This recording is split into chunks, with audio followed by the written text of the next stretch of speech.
Class 11th accounts. हमने last class में क्या पढ़ा था? संपत्ति, परिसंपत्ति व दायित्व। ठीक है, उनके कितने होते हैं? परिसंपत्ति दो प्रकार की होती हैं, करंट संपत्ति जो चालू होती है परिदायित्व, और जो होती है स्थायी परिसंपत्तियाँ। और दायित्व के अंदर क्या पढ़ा था कि चालू दायित्व और लॉन्ग टर्म दायित्व या नॉन करंट दायित्व बोल सकते हैं, लायबिलिटीज़। ठीक है, उसके आगे हम क्या करते हैं? स्टार्ट करते हैं। उससे आगे हम लेते हैं, अगला टॉपिक लेते हैं खर्चों का। खर्चों को इंग्लिश में क्या बोलते हैं? एक्सपेंसेस। ठीक है, अब एक्सपेंसेस क्या होते हैं? दो प्रकार के होते हैं। ठीक है, खर्चे कितने प्रकार के? दो प्रकार के होते हैं। खर्चे दो प्रकार के होते हैं हमारे पास, आगम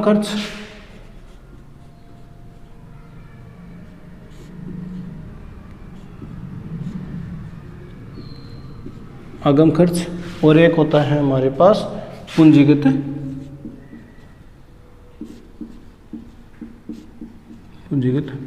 व्यय। ठीक है, अब इन दोनों के अंदर क्या होता है? डिफरेंस क्या होता है? पूंजीगत व्यय और आगम खर्चों में क्या डिफरेंस होता है कि जो खर्चे हमारे क्या होते हैं, एक साल के अंदर अंदर क्या होते हैं? पेमेंट करना पड़ता है। एक साल की पेमेंट करने का मतलब हो गया कि जो खर्चे एक साल के अंदर अंदर हमें क्या करने पड़ते हैं? पेमेंट के अंदर ही क्या रहते हैं। जैसे मान लो कि खर्चा है, जैसे मान लो हमने एक खर्चा ले लिया रेंट का। ठीक है, तो रेंट का खर्चा है वो क्या होता है? हमें या तो महीने टू महीने पेमेंट करना पड़ता है, या फिर 2 महीने से, जो भी होता है, जो क्या रहता है एक साल में रहता है। ठीक है, या फिर हमने क्या ले लिया? सेकेंड नंबर सैलरी ले ली। सैलरी भी क्या होता है? एक साल के अंदर अंदर वाला होता है। या फिर हमने थर्ड नंबर ले लिया वेजेज। ठीक है, रेंट को क्या कहते हैं हम? सैलरी को बोलते हैं वेतन, और वेजेज को क्या बोलते हैं हम?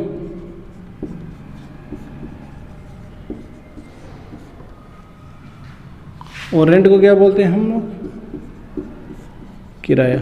ठीक है, ये सारे के सारे खर्चे क्या होते हैं? एक साल के क्या रहते हैं? अंदर अंदर में रहते हैं कि भाई हमने पेमेंट कर दिया, वापस मतलब महीने टू महीने में चलते रहते हैं, मतलब एक साल के पीरियड के अंदर ही चलते रहते हैं। पूंजीगत व्यय क्या होते हैं? जो एक साल के ज़्यादा भी चलते हैं, एक साल से ज़्यादा। जैसे मान लो कि पूंजीगत का मतलब हो गया कैपिटलाइज एक्सपेंसेस। कैपिटल एक्सपेंसेस का मतलब हो गया कि व्यवसाय को चलाने के लिए जिन संपत्तियों को क्या किया जाता है? खरीदा जाता है, उन्हें क्या बोलते हैं? कैपिटलाइज एक्सपेंसेस बोलते हैं, जिसके द्वारा हम क्या कर सकते हैं? लाभ को अर्जन कर सकते हैं। जैसे मान लो कैपिटल एक्सपेंसेस के अंदर क्या होता है हमारे पास? जैसे हमने ले लिया मशीन। ठीक है, मशीन क्या होता है? खर्चा, ऐसा खर्चा है जो क्या होता है? एक बार हमारे क्या हो जाता है, उसके बाद में ये क्या चलता है? आगे चलता रहता है। एक बार ही हमने पेमेंट कर दिया, जैसे मान लो मशीन को खरीद लिया एक बार, वो उसका पेमेंट क्या चलता है? आगे चलता रहता है ऑटोमेटिक, क्योंकि जब तक मशीन क्या हो जाती है? एंड नहीं हो जाती, डेप्रिसिएशन लगे, मूल्य ह्रास होकर क्या हो जाए? मशीन पूरी बेकार नहीं हो जाती, तब तक क्या चलती है? बिजनेस के अंदर चलती रहती है। या फिर हमने क्या ले लिया? बिल्डिंग ले ली। ठीक है, जैसे मान लो हमने ले लिया फर्नीचर, भवन बोलते हैं बिल्डिंग को, और फर्नीचर को फर्नीचर ही। जो खर्चे हमारे क्या चलते हैं? एक साल के बाद में तक चलते रहते हैं। जो सीधी सी बात है कि जो पूंजीगत खर्चे होते हैं, जो पूंजी के ऊपर लगते हैं, जो व्यवसाय को संचालन के रूप में जो खर्चे चुकाए जाते हैं, जिससे क्या किया जा सकता है? हमारे लाभ अर्जन किया जाता है, वो सारे के सारे कौन से होते हैं? पूंजीगत व्यय होते हैं। और जिन खर्चों को क्या करते हैं हम? महीने दर महीने जो आगम के लिए, व्यवसाय चलाने के, ये क्या होते हैं? व्यवसाय को मतलब लाभ अर्जन करने के लिए होते हैं, कि व्यवसाय के अंदर जो एक्टिविटीज होती है, जो कैपिटलाइज हमें पूंजी लानी पड़ती है, जो मशीनें चाहिए, व्यवसाय के अंदर जो जो चीज़ें की आवश्यकता होती है, उनके लिए क्या चाहिए? हमें पूंजीगत चाहिए। और जो जैसे मान लो कि रेंट, किराया, ये कहते हैं आगम खर्चे, जो महीने दर महीने चलते रहते हैं। अगला हम टॉपिक करेंगे आगे बात करते हैं टॉपिक का अभिवृद्धि, लॉस मतलब हानि, डिस्काउंट यानी बट्टा, कैपिटल यानी पूंजी, और ड्रॉइंग यानी आरण। इनके बारे में हम डिस्कस करेंगे। ठीक है, ये लास्ट पॉइंट है हमारे।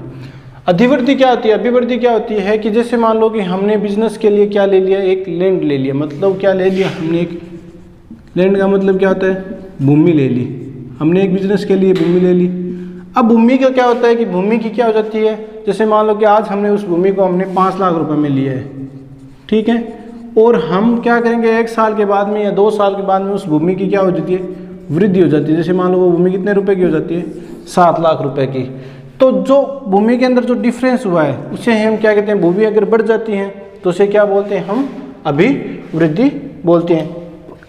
ठीक है, जो मान लो कि संपत्ति के मूल्य में अगर क्या हो जाती है, वृद्धि हो जाती है, उसे बोलते हैं हम क्या, अभिवृद्धि होती है। ठीक है, जैसे मान लो आज कोई चीज़ खरीदी है जिसकी प्राइस 5 लाख है या फिर 2 लाख है, और 1 साल के बाद में उस चीज़ की प्राइस कितनी हो जाएगी, मान लो 3 लाख हो जाए या फिर एक्स्ट्रा हो जाए, उसे ही हम क्या बोलते हैं, अभिवृद्धि बोलते हैं। ठीक है, लॉस का मतलब आपको समझ में आया हुआ है, हानि होती है, जो बिजनेस के अंदर जो हानियाँ होती है उसे हम क्या बोलते हैं। जैसे मान लो हानि के अंदर क्या ले लेते हैं, जैसे मान लो बेड डेब्ट्स, या फिर जो खर्चे या फिर हानि होती हैं, जो बेड डेब्ट्स हो गया, डिस्काउंट हो गया, ये सारे के सारे क्या खर्चे और हानियाँ होती हैं। ठीक है, बिजनेस के अंदर प्रॉफिट, अगर मान लो कि किसी वर्ष खर्चे ज़्यादा हो जाते हैं और क्या हो जाता है, नेट प्रॉफिट क्या हो जाता है, कम हो जाता है, उस दिन हानि हो जाती है। डिस्काउंट का मतलब बट्टा हो गया, जो डिस्काउंट देते हैं हिंदी में बोलते हैं बट्टा।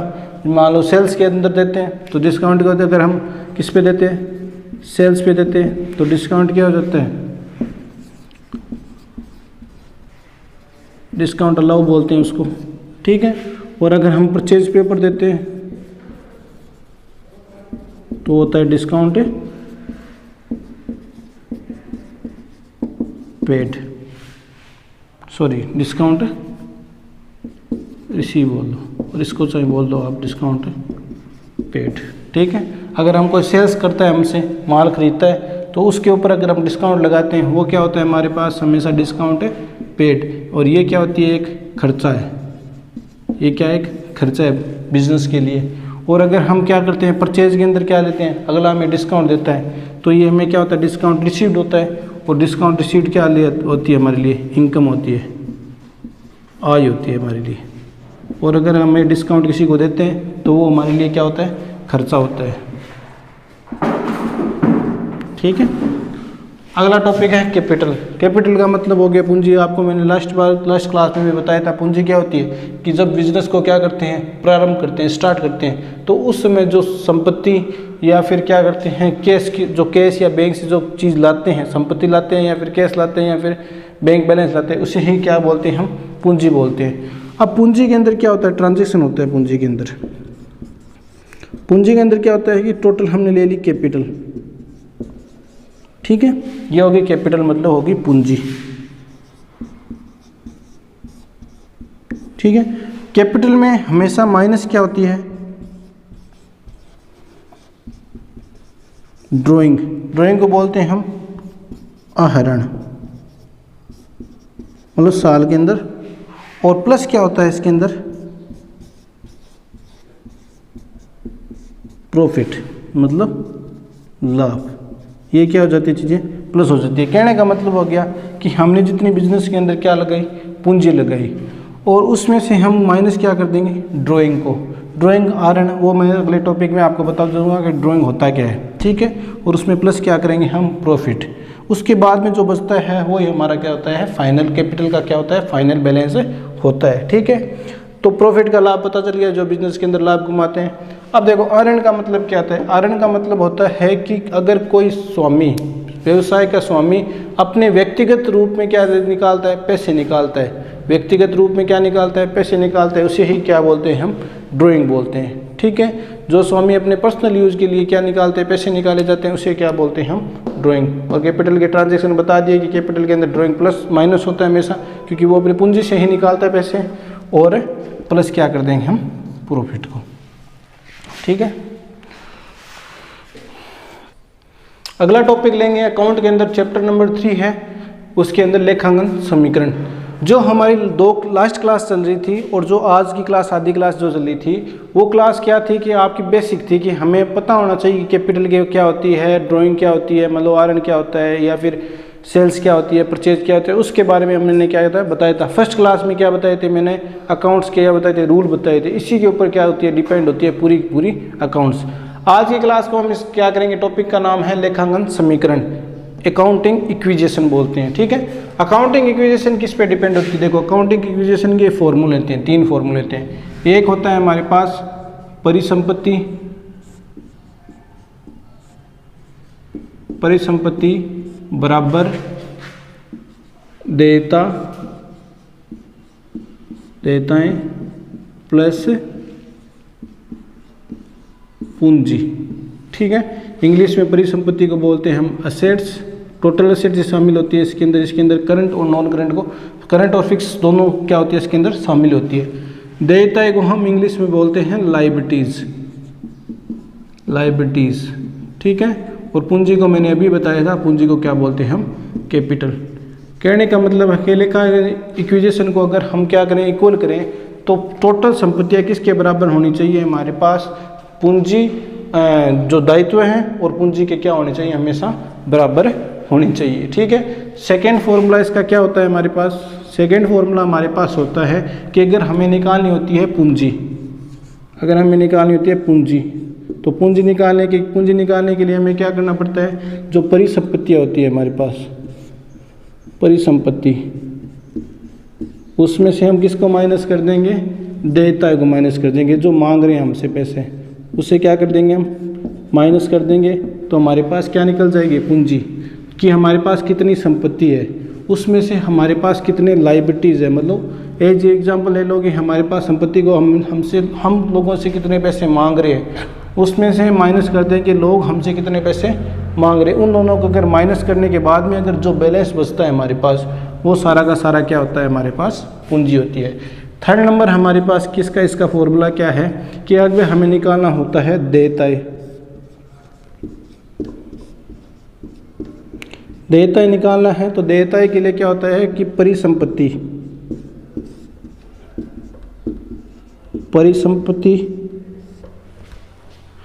माइनस पूंजी। ठीक है, अगर हमें निकालनी होती है लायबिलिटीज़ कि बिजनेस के अंदर कितने दायित्व हैं, तो हमें संपत्तियों में से किसको लेस करना पड़ेगा, पूंजी को। और ये एक ही चलता है, इसका फॉर्मूला होता है ए बराबर, ए जी शॉर्ट में लेते हैं तो ए बराबर एल प्लस सी, ए बराबर असेट्स, एल बराबर लायबिलिटीज और सी बराबर कैपिटल। इसी के ऊपर लेखांकन समीकरण पूरी डिपेंडेंट है। अब हम एक क्वेश्चन से करते हैं इसको सोल्व। ठीक है, अगला टॉपिक है हमारे पास नाम व जमा के नियम।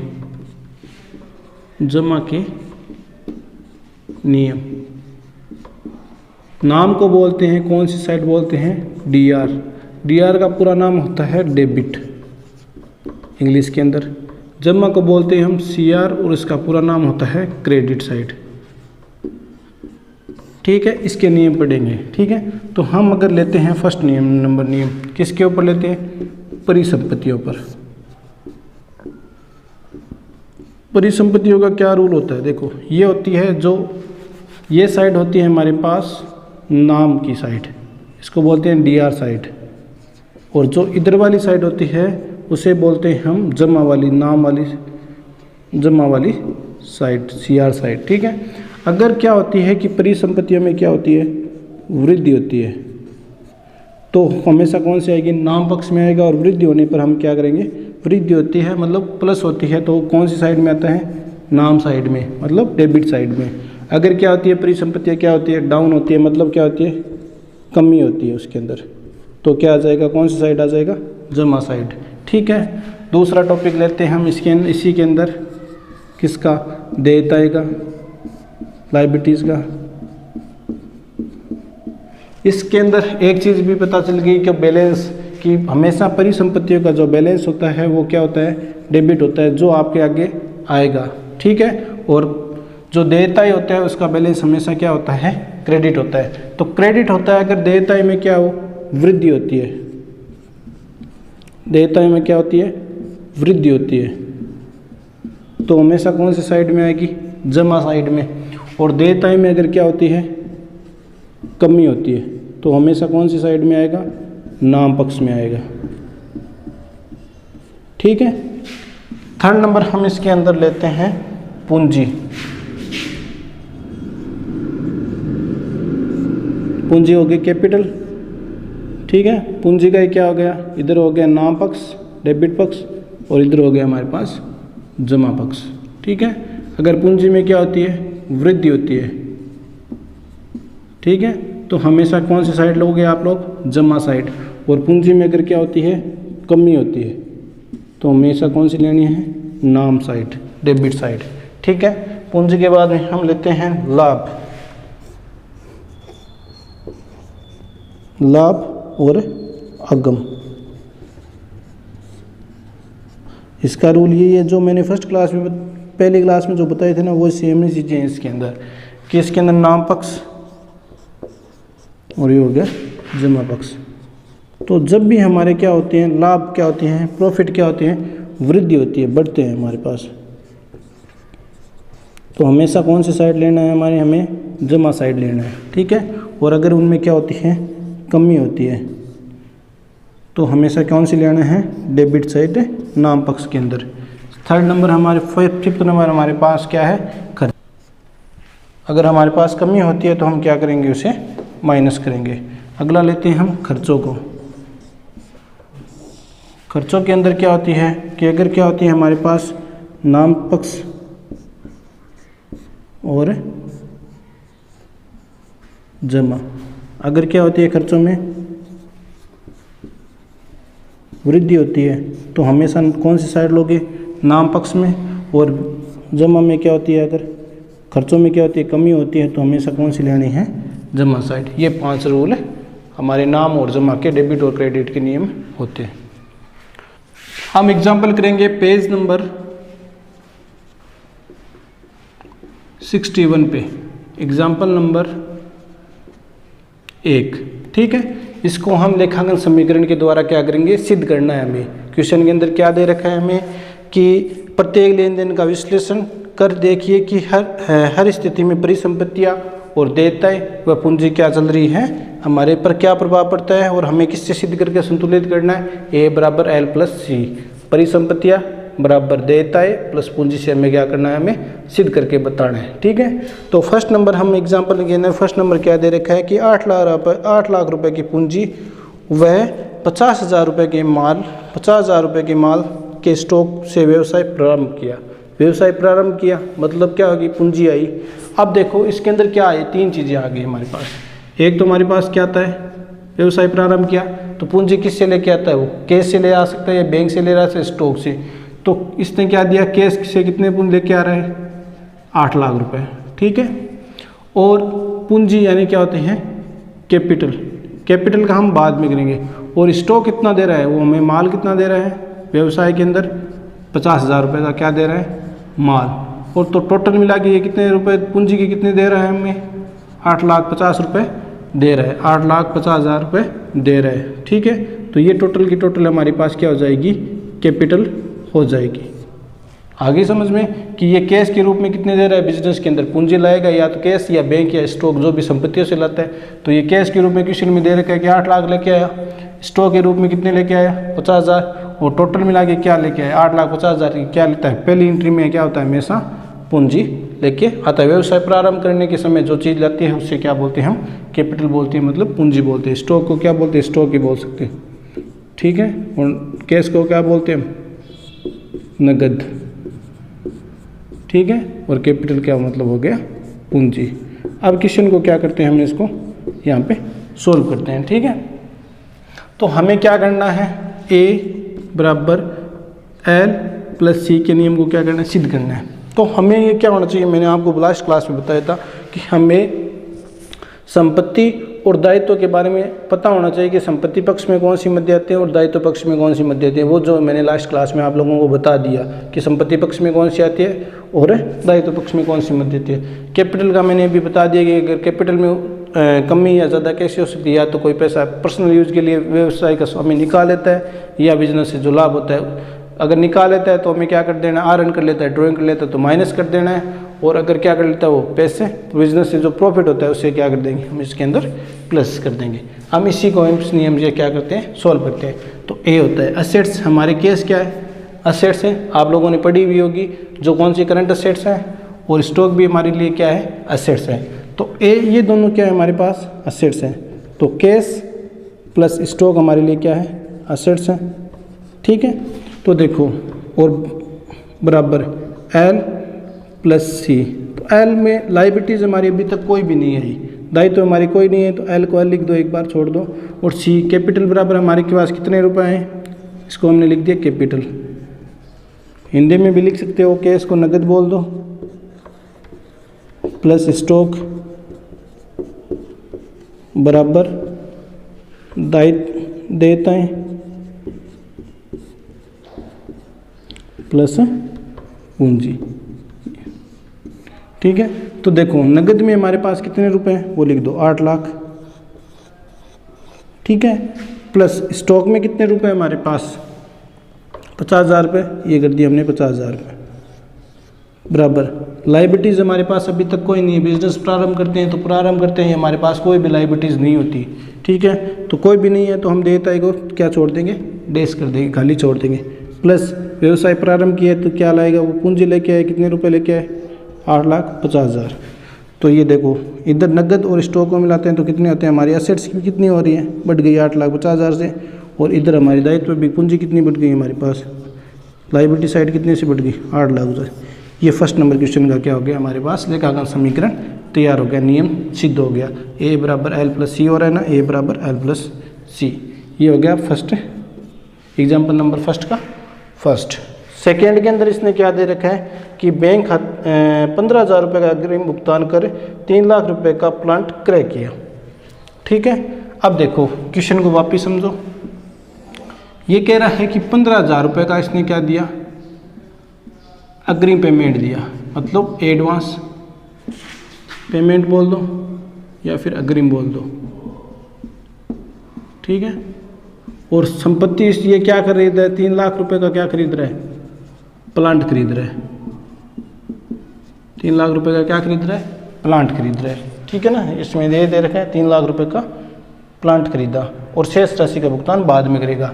तो कहने का मतलब हो गया कि अगर हम कोई संपत्ति लेते हैं, इसने संपत्ति कितने की दी 3 लाख रुपए के लिए, जिसमें से इसने चुकाए कितने 15,000 रुपये, तो इससे पैसे कितने पेंडिंग रह गए अभी तक 2,85,000 रुपये अभी तक और पेंडिंग रह गए, इसे मतलब इसे चुकाने पड़ेंगे। तो इसके हम इक्विजेशन के अंदर सॉल्व करते हैं, तो हम इक्विजेशन लेते हैं ए प्लस एल प्लस सी वाला लेते हैं जो हमारे ये टॉपिक चल रहा है। तो पहले से जो चीज़ें चल रही हैं उसे हमें लेना है। तो पहले से हमने कितने लिखे थे, नगद में क्या लिखे थे, कैश के रूप में क्या कितने रुपए रखे थे हमने, कैश के रूप में लिखे थे हमने 8 लाख प्लस स्टॉक के अंदर हमने कितने रखे थे, इसके अंदर दे रखा है, स्टॉक के अंदर हमने कितने थे पहले से 50,000 रुपये। ये सारी इंटियाँ आपस में मैच से चलती है, मतलब एक फर्म की चलती है कि पहले दिन इसने व्यवसाय स्टार्ट किया, सेकेंड दिन इसने क्या किया, प्लांट स्टार्ट किया। तो प्लांट क्या, अब हमें नॉलेज होना चाहिए प्लांट क्या है हमारे लिए, संपत्ति है, असेट्स है, परिसंपत्ति है, मैंने आपको उसमें लिखाया हुआ है। तो प्लांट हमारे कौन सी है, संपत्ति है, तो हमें कौन सी साइड में लिखना है, संपत्ति साइड में लिखना है। प्लांट हमारे लिए संपत्ति है तो हमें संपत्ति साइड लिखना है। तो ये हो गया नगद प्लस स्टॉक प्लस प्लांट बराबर क्या होते हैं, देयताएं प्लस पूंजी। ठीक है, अब देखो नगद पहले से कितने थे 8 लाख और स्टॉक कितने से था पहले से 5 लाख रुपए। अब नई चीज़ इसने क्या खरीदी, प्लांट, उसको हम ऐड कर देंगे। हमें पता होना चाहिए प्लांट क्या होता है, हमारी असेट्स होती है। तो प्लांट कितने का खरीदा इसने, 3 लाख रुपए का खरीदा, तो यहाँ पे हमने लिख दिए 3 लाख रुपए। ठीक है, अब देखो हमें क्या होना चाहिए कि इसने 15,000 रुपये पेमेंट किए, मतलब पेमेंट का मतलब कैश से रुपये चुकाए हैं। तो 15,000 रुपये तो नगद ऑटोमेटिक ये बात है कि हमारे पास 15,000 रुपये क्या हो जाएगा, कम हो जाएगा। ठीक है, और देयताई के अंदर क्या होगा कि 3 लाख की कोई चीज़ खरीदी और उसने चुकाई कितने हैं, इसको 15,000 रुपये चुकाए हैं। हमने क्या, इसने क्या 3 लाख की संपत्ति खरीदी और चुकाए कितने इसने 15,000 रुपये, मतलब 2,85,000 रुपये अभी भी लोग इससे क्या, जो जिससे खरीदी थी वो इससे मांग रहे हैं। तो मांग रहे हैं मतलब क्या हो गया, हमारे लिए दायित्व हो गया, बिजनेस के लिए क्या हो गया, दायित्व हो गया कि उसे 2,85,000 का क्या करना पड़ेगा, भुगतान करना पड़ेगा।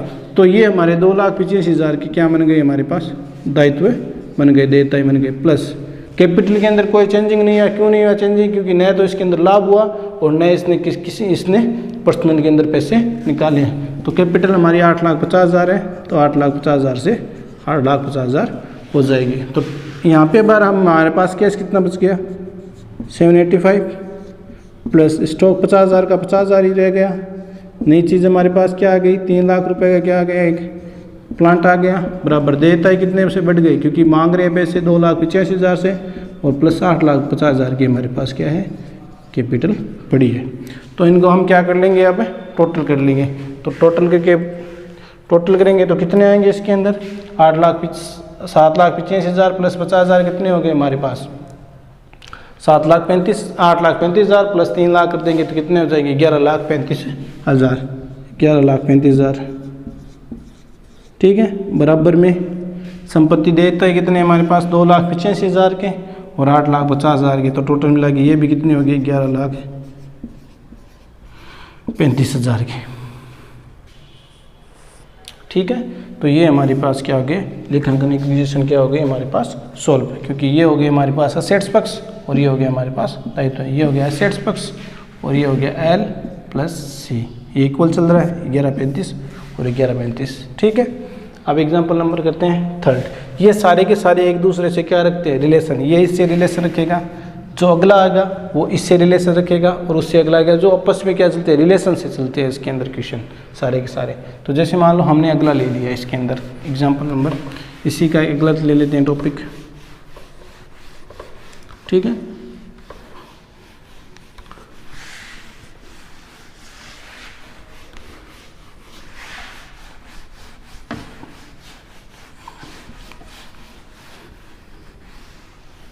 अगला टॉपिक की हेडलाइन पढ़ो। अगला टॉपिक कह रहा है कि बैंक खाते में 6 लाख रुपए जमा करवाए। अगले में क्या कह रखा है कि बैंक खाते में कितने जमा करवाए, इसने 6 लाख जमा कराए। तो पहले है जैसे एग्जिट जो पिछले थी वो लिख लो।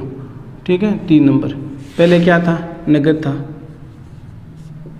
नगद कितने का हो गया, 7,85,000 का, सही है। उसके बाद में क्या था, स्टॉक था। तो स्टॉक कितने का हो गया हमारे पास, 50,000 होगा, स्टॉक हो गया। प्लस नई चीज़ क्या आई थी इसके अंदर, प्लांट आया था। तो हमने एक प्लांट ले लिया, प्लांट कितने का था, 3 लाख रुपए का। तो ये प्लांट आ गया। ठीक है, अब एक बार इसको यहाँ पे करके छोड़ दो। ठीक है, हमें अब एंट्री को चेक करना है। ये कह रहा है कि हमने 6 लाख रुपए कहाँ पे जमा करवाए, बैंक के अंदर जमा कराए। तो बैंक के अंदर जमा करवाए तो बैंक का बैलेंस क्या हो गया हमारे पास, बढ़ गया। 6 लाख रुपए किसके अंदर आ गए, बैंक के अंदर आ गए। मतलब बैंक का क्या हो गया, बैलेंस बढ़ गया। और बैंक के अंदर क्या जमा होता है, कैश जमा होता है। और कैश का हमारे पास बैलेंस क्या हो गया, हमारे पास है कम हो गया। आगे नहीं बात समझ में कि इसने क्या दिया कि बैंक के अंदर इसने क्या जमा कराए हैं, पैसे जमा करवाए हैं। तो जमा कराए हैं तो बैंक का बैलेंस क्या हो गया, इसका इंक्रीज हो गया, मतलब बढ़ गया। और कैश से जमा, बैंक के अंदर क्या होता है, कैश जमा होता है, और कैश का बैलेंस क्या हो गया, कम हो गया। तो नई चीज़ इसके अंदर क्या आ गई, एसेट्स के अंदर बैंक आ गई। नई चीज़ क्या आ गई, बैंक आ गई। और जो दायित्व की तरफ होते हैं ना, ये सारे के सारे एक जैसे रहते हैं। दायित्व ये 2 ही रहते हैं, फिक्स का फिक्स है, इसके अंदर कोई भी चेंजिंग कम नहीं होता। पूंजी, ठीक है। इसके अंदर क्या आ गई, बैंक के अंदर कितने पैसे आ गए, 6 लाख रुपए आ गए। आगे नहीं बात समझे, बैंक 6 लाख से बढ़ गई हमारे बैंक बैलेंस। और कैश बैलेंस क्या हो जाएगा हमारे पास, 6 लाख से क्या हो जाएगा, कम हो जाएगा। तो कोष्टक में लिखने का मतलब हो जाता है माइनस हो जाता है। ठीक है, और देयता के अंदर कोई फर्क पड़ा क्या, हमारे कोई लायबिलिटीज या फिर पूंजी में कोई फर्क पड़ा क्या, कुछ फर्क नहीं पड़ा। ऐसे थोड़ी है कि हमने बैंक में जमा करवा दिए तो हमारे पास क्या हो गया कि दायित्व बढ़ गए, कुछ भी नहीं हुआ। हमारे पास दायित्व थे पहले कितने के थे, 285 प्लस 8,50,000 के थे, वो हमारे पास अभी तक पड़े हैं। ठीक है, तो टोटल मिला के इधर से हमने कम किया तो हमारे पास कैश का बैलेंस कितना आ गया, 8,50,000 आ गया, सॉरी 1,85,000 आ गया। प्लस स्टॉक का हो गया, इसमें कोई चेंजिंग नहीं हुआ और न इसमें चेंजिंग हुआ और न ही बैंक के अंदर चेंजिंग हुआ। बैंक का बैलेंस 6 लाख से बढ़ गया। ठीक है, और बराबर में आ गए 285 और प्लस 8,50,000। ठीक है, अब देखो, अब असेट्स के अंदर क्या साइड बढ़ेगा, एक साइड अगर 6 लाख कम हो रहे हैं तो दूसरी तरफ 6 लाख रुपए बढ़ भी रहे हैं। तो बैलेंस में तो कोई चेंजिंग हुआ ही नहीं, जो पिछला बैलेंस चल रहा है वही चलेगा। पिछला बैलेंस कितना था, 11,35,000 था, वो 20 में चलेगा। और इन दोनों को जोड़ेंगे तो भी कितना हो जाएगा हमारे पास, 11,35,000 हो जाएगा। ठीक है, तो ये हो गया सीधा हमारे पास कि हमारी असेट्स वो देयता ही वो पूंजी के क्या है, बराबर है। ठीक है, आप लोगों को ध्यान से सुन लो, आप लोगों को अगर क्वेश्चन करने आइए तो आप लोगों को जो मैंने कल से जो असेट साइड या संपत्ति साइड जो फर्स्ट क्लास में जो नियम लिखाए थे उसके बिना आप लोग इसको कुछ भी नहीं कर सकते। तो आप लोगों को पहले वो याद होने चाहिए कि भाई संपत्ति पक्ष में कौन सी चीज़ें आती है, दायित्व पक्ष में कौन सी चीज़ें आती हैं, या फिर इसके नियम क्या है, वो सारे के सारे आपको अगर लर्न होंगे ना तभी आप लोग इनको कर सकते हो। नहीं तो पता ही नहीं होगा कि प्लांट होता क्या है, हमारे पास संपत्ति होती है, दायित्व होता है, इन चीज़ों का आपको नॉलेज होना चाहिए। ठीक है। फोर्थ नंबर हमारे पास क्या है, फोर्थ नंबर इसने कहा है कि ऑफिस के लिए 1 लाख रुपए का फर्नीचर चेक द्वारा खरीदा और उसका भुगतान किससे कर दिया, चेक से कर दिया। तो हम है वो चीज़ें वापस लिख दो, जैसे इसने नगद में कर दिया तो यहाँ पे नगद आ गया, प्लस पहले से जो चीज़ें वो लिख दो पहले तो, ताकि इक्वल होने में क्या आ जाएगा, इजी हो जाएगा। Stock plus plant plus bank. ठीक है। अब ये कह रहा है कि इसने क्या खरीदा, फर्नीचर खरीदा। ठीक है, खरीद रहा क्या है, फर्नीचर खरीद रहा है। ठीक है, और किससे खरीद रहा है, पेमेंट किससे कर रहा है, बैंक से कर रहा है। चेक का मतलब हो गया बैंक से बैलेंस कम हो रहा है, तो फर्नीचर खरीद रहा है मतलब क्या हो रहा है, फर्नीचर क्या हो रहा है, प्लस हो रहा है, मतलब बढ़ रहा है फर्नीचर। और बैंक से बैंक चुका रहा है तो बैंक का बैलेंस क्या हो रहा है, कम हो रहा है। किसने दो ही चीज़ कह रखी है, तो भाई फर्नीचर खरीदा और बैंक किसके द्वारा खरीदा, बैंक से चेक से द्वारा खरीदा। तो फर्नीचर का एक नया टॉपिक हमारे पास क्या आ गया, फर्नीचर। पहले चेक कर लो, फर्नीचर है नहीं तो हमारे पास फर्नीचर क्या है, अब नया टॉपिक है। अब हमें नॉलेज होना चाहिए कि फर्नीचर होता क्या है। तो फर्नीचर क्या होती है, हमारी एक परिसंपत्ति होती है। ठीक है, तो प्लस हम कर देंगे यहाँ पे फर्नीचर। ठीक है, और प्लस और कुछ है नहीं तो और नहीं है तो छोड़ दो। अब यहाँ पे हो जाएगी हमारे पास देयताएं प्लस पूंजी। ठीक है, अब देखो नगद के अंदर कितने हैं, 1,85,000 थे, प्लस स्टॉक कितने का था, 50,000 का, प्लस प्लांट कितने का था, 3 लाख, प्लस बैंक का बैलेंस पहले कितना था, 6 लाख था, और फर्नीचर का बैलेंस अभी बढ़ रहा है, कितने रुपए बढ़ रहा है, फर्नीचर का बैलेंस कितने रुपए में खरीदा था, फर्नीचर को इन्होंने 1 लाख रुपए में खरीदा था, तो फर्नीचर का बैलेंस है बढ़ गया, कितने रुपए, 1 लाख रुपए बराबर।